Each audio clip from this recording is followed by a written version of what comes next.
Greetings, fellow Whovians. Whovian Queen here. Hope you're having a good week so far. We're going to look at the 11th Doctor era, now continues on with the Pandorica Opens. The 11th Doctor and Amy, following a message from River's song, arrive in Roman Britain in 102 AD. River shows the Doctor a Van Gogh painting she recovered titled The Pandorica Opens, which depicts the TARDIS exploding. The Doctor realizes the Pandorica, a fabled prison for the universe's deadliest being, must be stored in a memorable location near the coordinates, Stonehenge. Beneath Stonehenge, the Doctor, Amy, and River find the Pandorica. While examining the Pandorica, Amy confronts the Doctor about an engagement ring she had previously found in the pocket of his jacket and feels a strong emotional attachment to.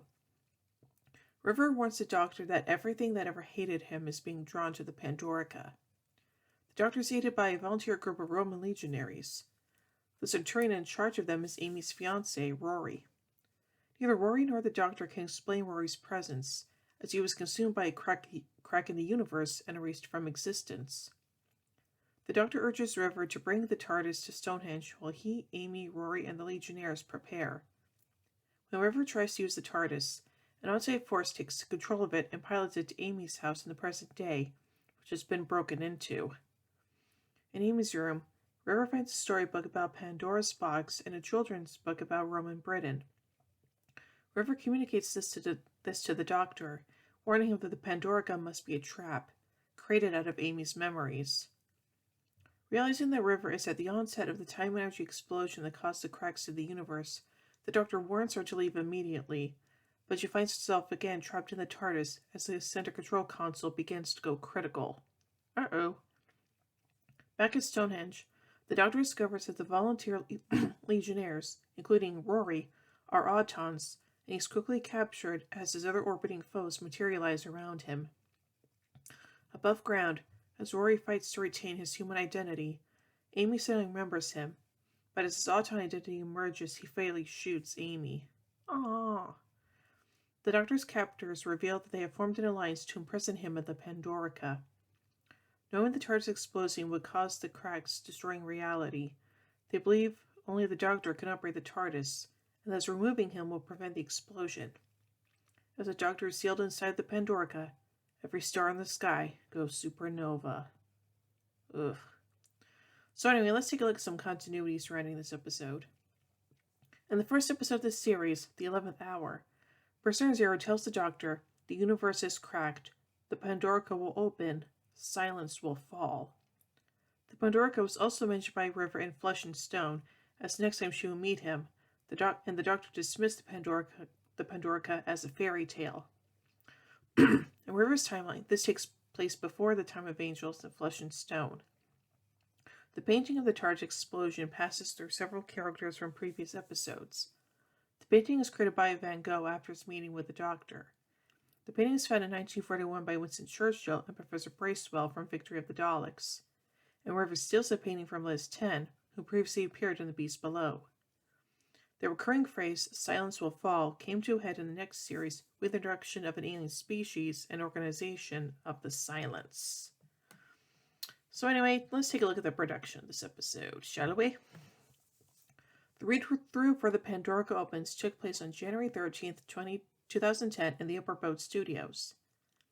It began later than planned as cold weather delayed the arrival of some of the cast and crew. The episode was filmed in the 6th production block along with The Big Bang. Half of the scene with Liz 10 was filmed in advance on October 22nd, 2009, along with scenes of The Beast Below at an orangery at Markham County Park, Port Talbot. The other half, featuring Alex Kingston as River Song, was filmed February 5th, 2010. Showrunner and episode writer Stephen Moffat wanted the episode to be big and say that we are turning it up to a level. We are really going mad with it. Atmospheric lighting was added by director of photography Stefan Persson, who wanted to give it a movie feel. Moffat chose Stonehenge as the primary location for the episode because the monument was large and important enough to be suitable for the fall of someone as powerful as the Doctor. Filming was done at the real Stonehenge in Wiltshire on the night of February 2nd, 2010. The cast and crew had to abide by regulations. They were not allowed to touch the stones, bring heavy equipment in, and the lighting had to be done from the floor. They could only afford to shoot during one night and spend the only hour of daylight in the morning shooting a 3-minute dialogue sequence. This proved to be a challenge, as it typically took half an hour to film similar scenes. The rest of the scenes at Stonehenge were filmed with a lightweight replica set up in Markham County Park called Foamhenge over 4 nights. Director Toby Haynes thought that they had established Stonehenge at the real site and could now get away with seeing less of it. The Doctor's speech to the spaceships was filmed February 3rd, while Rory's shooting Amy was shot on February 4th. The weather conditions were very cold, with wind and rain, which caused difficulties as it was hard to communicate over the wind. Haynes wanted the Doctor's speech to be his big pop star moment, and to look as if he was addressing a large site such as Wembley Stadium. The underhedge set was large built in the Upper Boat Studios. Haynes wanted the chamber to look dark and physical, and the art department added cobwebs and stones. As the chamber was supposed to be underground and thus there was no natural light to light the actors' faces, Haynes decided to utilize gas-fed flaming torches as the source of light. Gillen was initially nervous about working with the torches and struggled with them. The script referred to it as a temple found in Indiana Jones, and Haynes actually played music from Raiders of the Lost Ark composed by John Williams to help the actors slow down as they explored the set. Haynes believed this would emphasize the awe in the scene as well as the ghostly and haunted feeling of the chamber. Gillen stated that she found the music very useful. For the scene in which the Doctor, Amy, and River are riding on horses, the close-ups of the characters were filmed by having the actors sit on a saddle mounted on the back of a truck and act like they were riding horses. Gillen called this the strangest thing she had ever done and was sure she looked ridiculous. They were filmed performing this as the truck drove to achieve the effect of the passing country. Wide shots were taken of stunt doubles of the 3 actors riding real horses. The scene was filmed on February 1st, 2010. At the episode's conclusion, an alliance of many of the Doctor's enemies appear: the Daleks, Cybermen, Centaurans, Jujuns, Autons, Sycorax, Hoiks, Silurians, and Roboforms. The alliance is made up of the very best costumes and props they still had in good condition and of the most iconic monsters. So many enemies standing side by side had never been seen in the show before. The episode also features Amy battling Cyberman. Gillen stated she really wanted to work with the iconic monster. As the Cyberman had been guarding the Pandorica for a long time, Haynes wanted to make it look rusted, creaky, and old, and compared its behavior to Frankenstein. The Cyberman was originally played by an amputee with one arm, but the production team was dissatisfied with the camera angle and decided to reshoot the scene from a different angle, but a different actor had both arms did the part as the amputee was unavailable.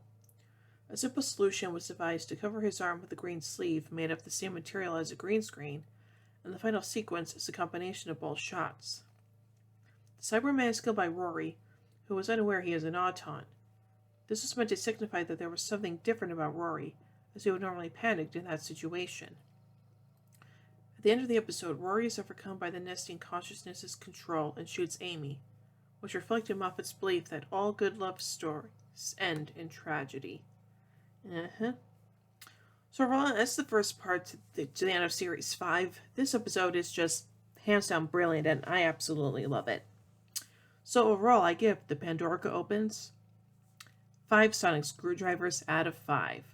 Until next time, we take a look at the finale of Series 5, The Big Bang. Well, hope you enjoyed that review, and if you did, be sure to give it a thumbs up, share it around, and don't forget to subscribe and hit the bell icon to be notified about when I upload videos. If you want to help support this channel, be sure to check out my Patreon page. Link, as always, is in the description below. Well, until next time, this is Zuby Queen saying, "Oh my giddy aunt! When I say run, run! I've reversed the polarity of the neutron flow. Would you like a jelly baby? Fantastic! Allons-y! Geronimo!" Bow ties are cool, fezzes are cool, and Stetsons are cool.